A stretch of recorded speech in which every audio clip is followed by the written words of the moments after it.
মুসলমান হুঙ্কার দিয়ে বলেন তো আমাদের রব যিনি তিনি কে? সকল ক্ষমতার মালিক যিনি তিনি কে?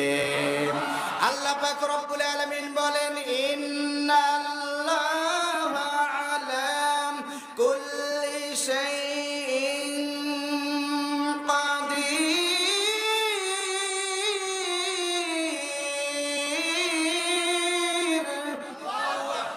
আল্লাহ পাক রব্বুল আলামিন ডাকতে বলে গোলামের দল, সব ক্ষমতার মালিক হলাম আমি আল্লাহ। আমি আল্লাহর ক্ষমতার কাছে দুনিয়ার কোনো ক্ষমতাই কিছুই নয়। এই জন্য মুমিন যারা, মুসলমান যারা, এরা বিশ্বাস করে আমাদের প্রভু কোনো জনগণ নয়, আমাদের প্রভু যিনি তিনি কে? আপনারা কি বেজার হচ্ছেন?